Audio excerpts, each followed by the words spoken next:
My name is Maya Walker and I'm 35 years old. I was born and raised in Portland, Oregon. When I was just 11, my life suddenly took a sharp turn. My parents divorced after endless arguments. I can still recall the sound of doors slamming and the sting of accusations hurled back and forth. My brother, Ethan, only 13 at the time, became my only anchor. On the day the court declared their separation final, my mom quietly packed her things, while my dad moved into a small apartment near downtown. They stopped talking to each other completely, leaving Ethan and me as the unwilling messengers between them. I still remember Mom's weary voice. "Maya, tell your dad the support check hasn't come yet." And Dad's cold tone. "Ethan, tell your mom I'll be picking you kids up an hour earlier this Sunday." Our childhood was steeped in the chill of division. Mom had been a homemaker, never holding steady work. After the divorce, she struggled with outdated skills, while Dad quickly dove into a new relationship with a coworker, neglecting his obligations. I saw Mom cry in the kitchen, staring at a stack of unpaid bills, while Ethan silently squeezed my hand as if to say, "We'll be okay." We learned survival young. At 15, Ethan got a job at the neighborhood grocery store, hauling boxes late into the night. When I turned 13, I washed dishes at a small diner just to add a few extra dollars. We pooled every coin, spreading them across our bedroom floor to decide if we could afford milk, rice, or the electric bill. I'll never forget the time Ethan looked at me and said firmly, "As long as I've got you, I'm not afraid of anything. Whatever happens, I'll always be here for you." That promise burned itself into my heart, keeping me steady when the world felt like it was falling apart. In high school, I was embarrassed wearing secondhand clothes from the thrift store. Kids teased me, but Ethan would step right in front of me saying, "If you mess with my sister, you mess with me."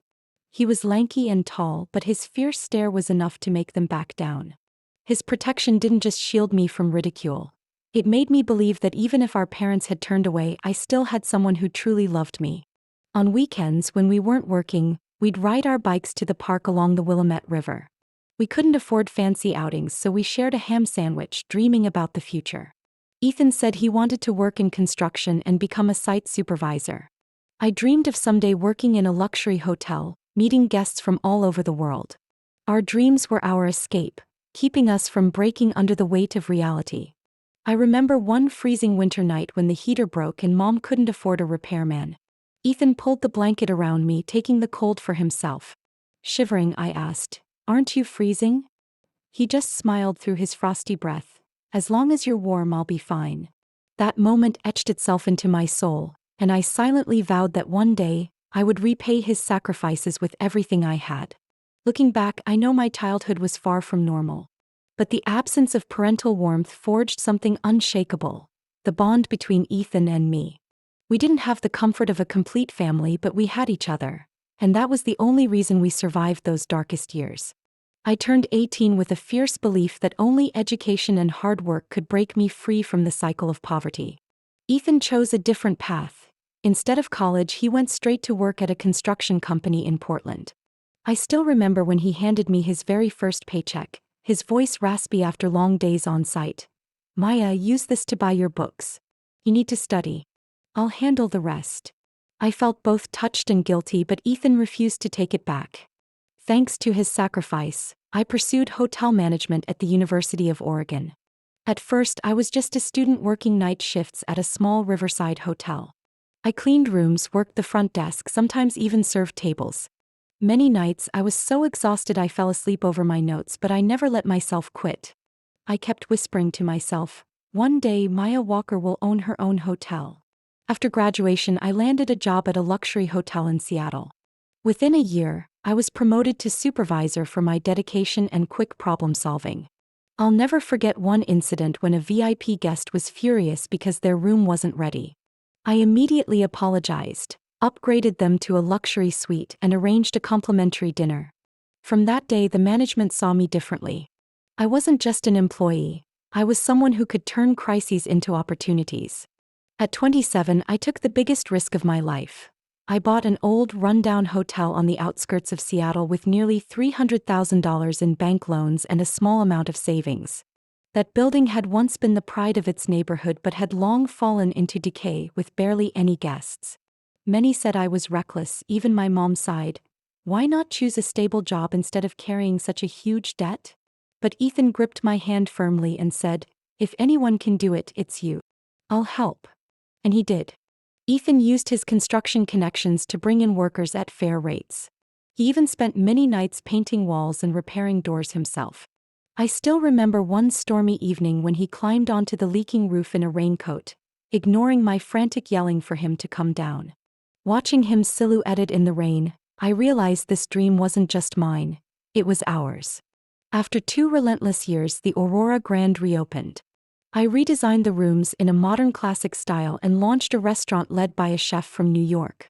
On the day we welcomed our first international guests, I stood at the front desk, my heart pounding. When they praised the service, tears welled in my eyes. I knew I had crossed into a new chapter. By the 3rd year, Aurora Grand was profitable. I reinvested to buy another hotel in San Diego, then expanded into Denver. At 30, I owned 3 hotels and launched Eden Catering, a luxury wedding and event service. My vision was to provide a full experience, elegant spaces paired with exquisite cuisine. Soon, clients began to see the name Maya Walker as a guarantee of excellence.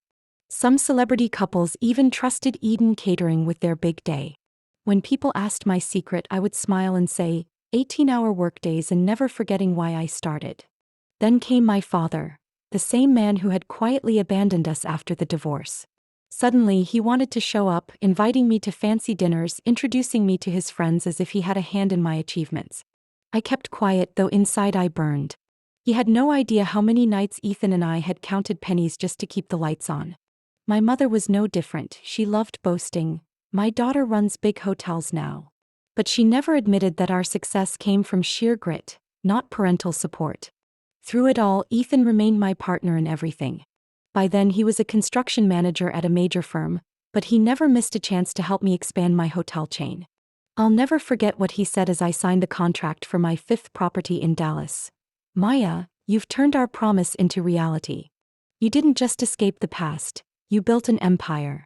And yet, as success grew, I began noticing strange looks from people around me, even from extended family. I saw envy, calculation, and hidden motives in their eyes. Deep down, I had a feeling. Someday, even those closest to me would test my boundaries again. My career entered a steady phase once Aurora Grand and Eden Catering became trusted names across several states. Ethan had also carved out a solid reputation in construction, highly sought after by companies. We kept our Sunday night ritual. Dinner together, talking about work and childhood memories. I believed that nothing could shake our bond as siblings. But then a woman appeared and I began to lose the brother who had once been my whole world.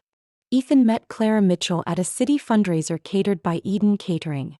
Clara, 32, was the daughter of a family that owned a chain of car dealerships in the Pacific Northwest. Her mother, Margaret Mitchell, was well known in elite social clubs. I vividly remember the first time I saw Clara. She walked into the hall in a blazing red dress, radiating confidence, her eyes scanning the room as though deciding who was worth her attention. When Ethan introduced us, Clara's smile stopped at polite, then she said something that chilled me. "Oh, this is your sister working in hotels?" Interesting. I've always wondered if standing at the front desk all day is exhausting. I swallowed my irritation and replied with courtesy. Ethan didn't notice the sting in her tone. He just laughed as if Clara had made a harmless joke. After that night, he spent nearly all his time with her, calling me less and less. I told myself he was just in love, which was normal. But soon the changes in him unsettled me. Ethan had always been simple. Worn work boots, his old pickup truck. Yet just a few months into dating Clara, he traded the truck for a shiny SUV on installments. And he began wearing suits even when the occasion didn't call for it. When we rarely met, he tossed around phrases like, "the right circles," or, "our kind of people." My heart ached. This wasn't the brother who once said having just the two of us was enough. One Sunday evening, I set the table for our usual dinner, but Ethan texted last minute. "Sorry, Maya, I'm dining with the Mitchells tonight. They're introducing me to some important friends." I stared at the neatly arranged plates, bitterness rising. Instead of sitting across from me as he had for years, he chose to sit among people who had been strangers only months before. I tried to stay close, but every time I saw Clara, I felt her disdain. At a birthday dinner the Mitchells hosted for Ethan, Margaret sat across from me and asked casually but with a sharp edge. Maya, I hear you own a few hotels. Must be exhausting catering to wealthy clients all the time. I answered shortly, explaining that I managed, not personally served guests. She smirked. Oh, but it's still the service industry, isn't it? Clara nodded in agreement, adding, Mom's right, I could never stand listening to customers complain all day. Ethan just chuckled and said nothing. I stayed silent, but my chest felt heavy. The brother who once shielded me from bullies now sat by while the woman he loved and her mother belittled me. Driving home that night, fear crept in. Ethan was slipping from my world, pulled into a spiral of status that wasn't his. Over time, the signs grew clearer. He stopped mentioning our rough childhood and instead talked about the upscale clubs Clara took him to. The stories of job sites no longer excited him. Instead, he worried about upgrading his image to match high society. Once I gently told him, Ethan, you don't have to change to please anyone. You're already enough. He looked at me briefly, then turned away. Maya, you don't get it. This is my chance to step into another class. You should be happy for me. Those words crushed me. After all our years of struggle, he now saw me as an outsider. I couldn't tell if I was angry or just heartbroken. All I knew was that Clara and her family were slowly reshaping the brother I admired into someone unrecognizable. And deep down, I began to dread the day Ethan would finally choose ambition and love over blood. The news of Ethan proposing to Clara reached me on a windy March afternoon. He called, his voice trembling with excitement. Maya, she said yes. I'm getting married. I sat frozen at my desk, fingers gripping my pen. I had seen the changes in him over the past months, but I never expected things to move so quickly. Ethan told me he had nearly emptied his savings to buy the diamond ring. The proposal took place at the Mitchell's seaside resort, complete with fireworks, wine, and a live orchestra. He described it with enthusiasm while I stayed silent, listening. Inside me, joy was mixed with an uneasy weight I couldn't explain. Just weeks later, Clara and her mother, Margaret, began searching for a wedding venue. They listed luxury hotels in Los Angeles and San Francisco, some costing hundreds of thousands of dollars to rent. Ethan called me in distress. Maya, I can't afford this. What do you think about having it at Aurora Grand? Your place is even more beautiful than the ones they mentioned. He was right. Aurora Grand had been praised in the press, even ranked among the top 10 wedding venues in the country. I saw the pleading look in his eyes, the desperate need to prove himself to Clara's family. Taking a deep breath, I told him, don't worry. I'll cover the deposit. Consider it my wedding gift to you. He froze. Maya, $65,000 isn't small. Are you sure? I nodded, swallowing a sigh. I'm sure. If it eases your burden, I'll do it. The next day, I signed the contract with Aurora Grand, transferring $65,000 into the events account. It wasn't just a large sum, it equaled nearly an entire quarter's profit. But as I signed my name, I reminded myself, this is for Ethan. He deserves happiness and I can't turn my back. When I handed him a copy of the contract, Ethan hugged me tightly, his voice hoarse.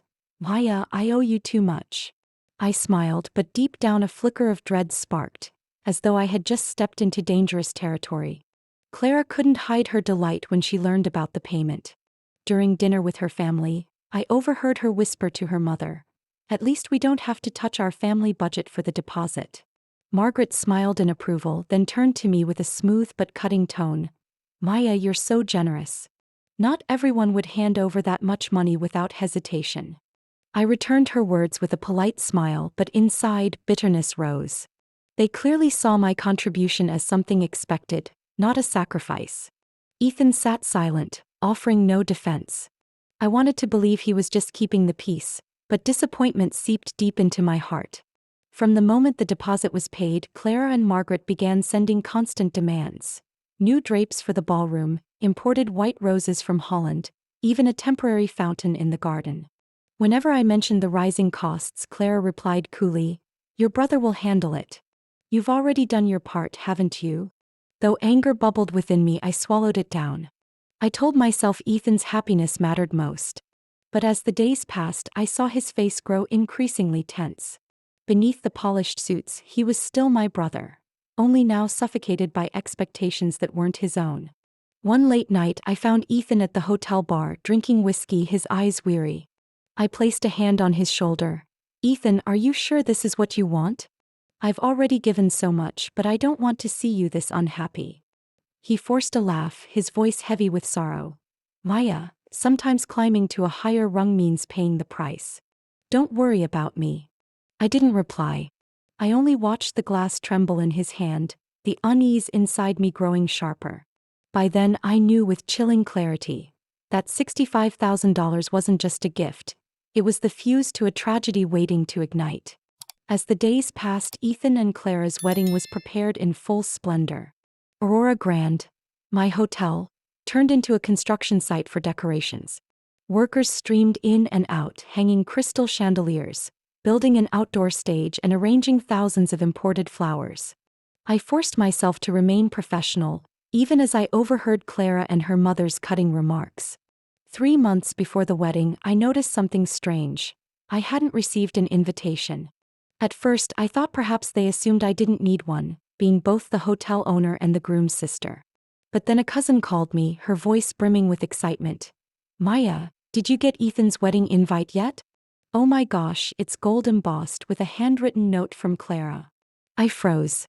I hadn't received anything. I called Ethan, asking directly, I haven't seen my invite. Could it have gotten lost? He was silent for a few seconds, then mumbled, Clara handled the list. Maybe it was a mistake. I'll check. His awkward tone told me he had no intention of fixing it. I hung up, suspicion burning inside me. A week later, while checking on preparations at Aurora Grand, I saw the seating chart pinned on the planning board. My heart stopped. My name wasn't there. I turned to the event coordinator. Is this a mistake? I'm the groom's sister. He shifted uncomfortably, murmuring, Clara approved the list herself. She said she wanted to avoid an unfitting atmosphere. I clenched my fists, heat rising in my chest. I had poured in $65,000. I owned the very place hosting the wedding, yet I was being erased like an outsider. The nightmare deepened. On social media, I saw photos from a family shoot with Ethan and Clara, both families gathered in a city garden, everyone smiling brightly. I, Ethan's only sister, hadn't even been invited. My heart cracked open. I called Ethan again, this time with no pretense of calm. Ethan, what do you have to say to me? Why does everyone have an invitation except me? On the other end, he was silent for a long time before whispering, Maya, it's complicated. Clara and her mother. They want everything perfect, no source of conflict. I snapped. Conflict? Your own sister is a source of conflict? What about my $65,000? He sighed, almost begging, please don't make this worse. You know the pressure I'm under. Just this once, Maya. Things will be different later. My hand shook as I set down the phone. Ethan, the same brother who once promised, as long as I have you, I'm not afraid of anything, was now complicit in erasing me from the most important day of his life. That evening, the final blow came. The wedding planner called in her polished professional tone. Ms.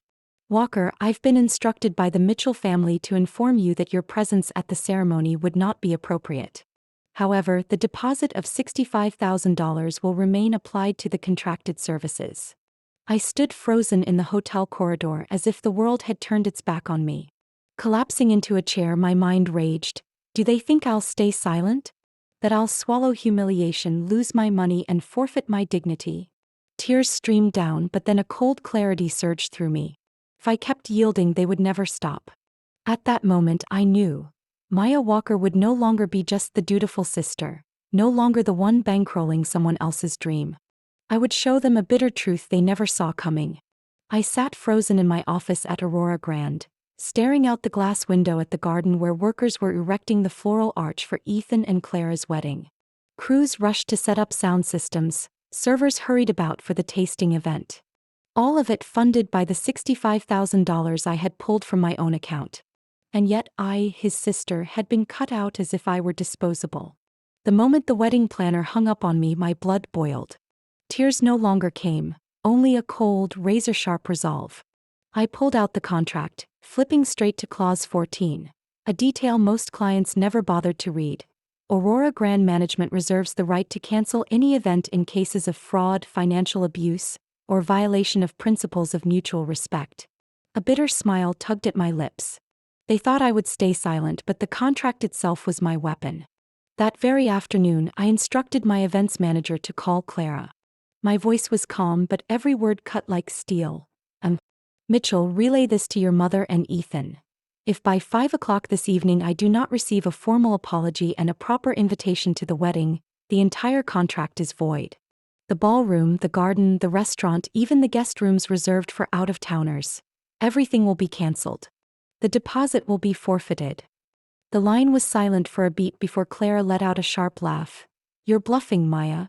This wedding has been in motion for months. Guests have already booked flights from Europe. You wouldn't dare. I replied evenly, I can. And I will, unless I receive the respect I deserve. The call ended without another word. Within an hour, my phone lit up non-stop. Ethan, Clara, then Margaret, all trying to reach me. I ignored every call. They needed to understand, the power was mine, not theirs. At 4:30, the front desk informed me that the Mitchells and Ethan had arrived, demanding a meeting. I directed them to the grand conference room, where the original contract and all financial documents were already laid out on the table. When I walked in, the air was so heavy it could be sliced. Clara's face was flushed, her eyes brimming. Margaret sat stiff, her lips pressed in a thin, hard line. Ethan's gaze flickered between anger and shame. For the first time, Richard Mitchell, Clara's father, appeared, his expression sour but his voice calculating. Maya, let's resolve this sensibly. This is just a small misunderstanding. No need for ultimatums. I stood tall, my voice measured but sharp. Mr. Mitchell, this isn't a misunderstanding. Your wife and daughter deliberately excluded me, Ethan's sister, from the guest list, while using my money to bankroll the event. That is abuse and a breach of contract. I have full authority to shut this wedding down. Clara burst into tears. We only wanted the day to be perfect without anyone stirring family tensions. I locked eyes with her. Perfection can't be built on humiliation and exploitation. If you truly want to marry Ethan, at least respect his family. Margaret snapped, teeth clenched. This is blackmail, Maya. Ungrateful behavior. Without Clara, your brother wouldn't have even set foot in high society. I let out a cold laugh. Without me, Ethan wouldn't even have this hotel to marry in, or the $65,000 to secure it. Tell me, who's really ungrateful? Finally, Ethan spoke, his voice trembling. Maya, you're going too far. This is my big day. Can't you bend just this once? I turned to him, eyes blazing. I've bent over backwards all this time, Ethan. I gave money, time, endured Clara and her mother's contempt. All for you. And my reward? Being erased from your wedding. The room sank into tense silence. At last, Richard exhaled heavily as though conceding defeat. What do you want, Maya? I answered clearly, each word deliberate. A formal apology. A seat of honor. And acknowledgement that I am family, not some servant in their eyes.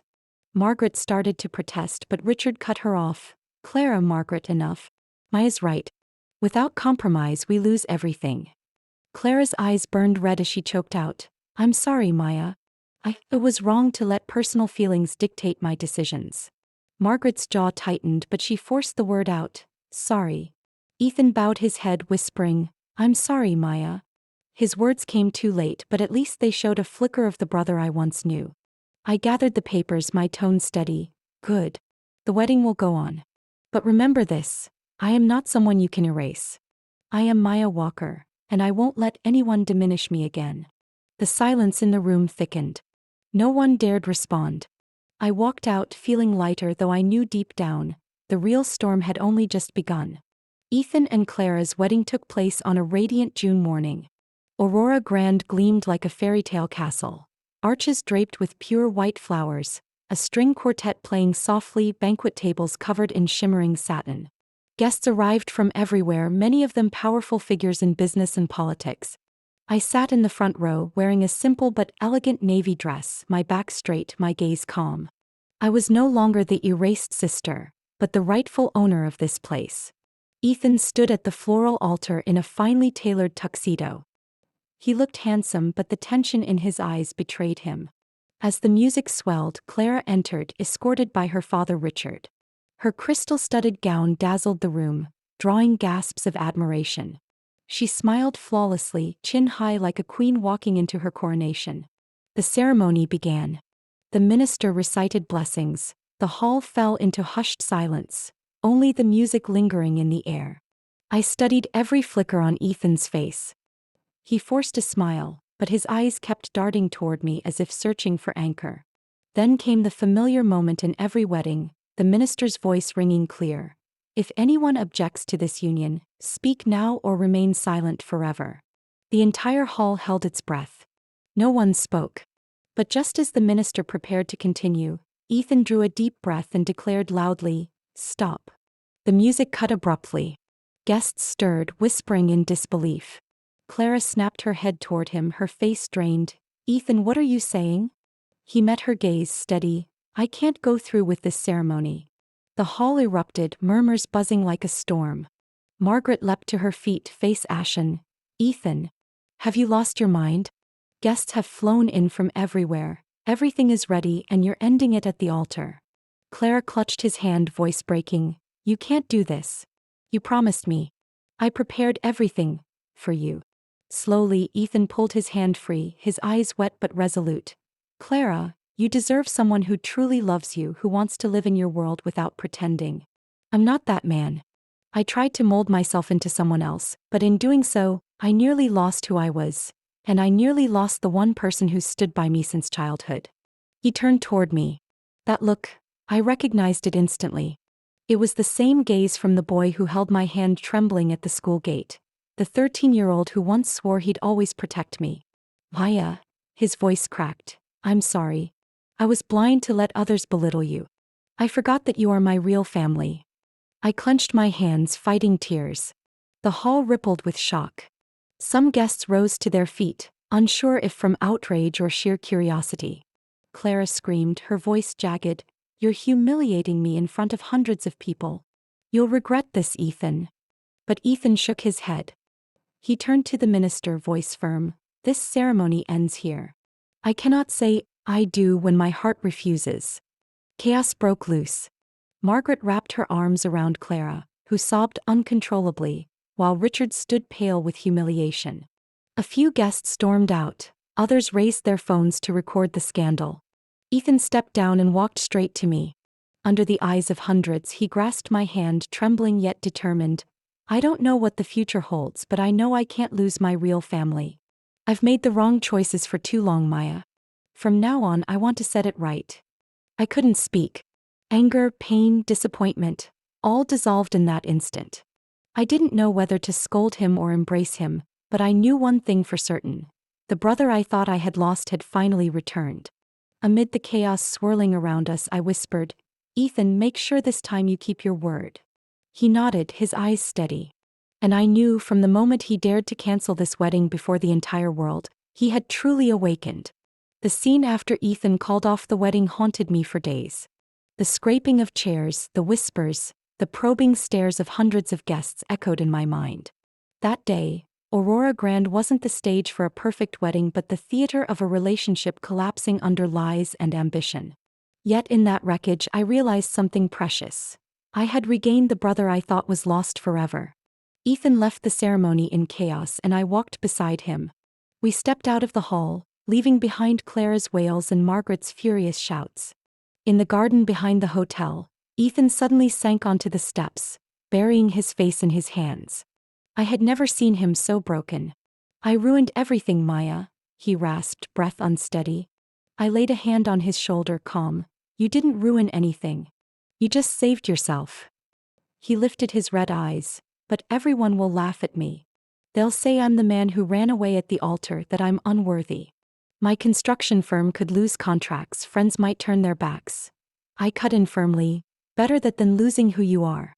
Better than becoming a puppet for a family that only saw you as a stepping stone." He fell silent, tears soaking his sleeve. In that moment, I knew the walls Clara and her mother had built around him had finally shattered. In the days that followed, local papers and even society magazines swarmed with headlines about the wedding called off mid-ceremony at Aurora Grand. There was mockery but also sympathy. What surprised me most were the letters and emails sent to the hotel, many praising my resolve. Some women entrepreneurs wrote that my story gave them courage to draw boundaries in their own lives. Aurora Grand didn't lose reputation, it flourished. Bookings spiked, with couples saying they wanted to marry at the hotel of the woman who stood up for her worth. As for Ethan, he withdrew quietly from the spotlight, retreating to his small suburban apartment. For a week he called me a few times, his voice heavy. Then one evening he knocked on my door. When I opened it, he stood there holding a box of apple pie, the same kind our mom used to buy for holidays. He gave a sheepish smile. I didn't know how to start, so I brought this. I laughed, pulling him inside. We sat at the kitchen table sharing pie like children. For the first time in years, I saw the gentleness in his eyes, no longer masked by the false pride Clara had demanded. Slowly he said, I owe you more than I realized. Without you, I would have chained myself to a family that never truly accepted me. I forgot the promise I made when we were kids, that I'd always protect you.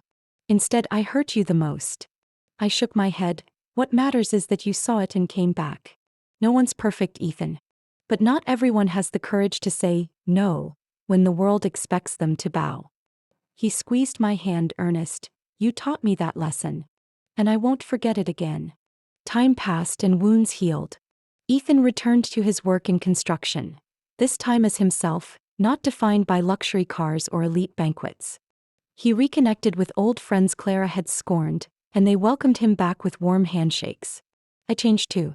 I realized success wasn't only about opening more hotels or boosting revenue.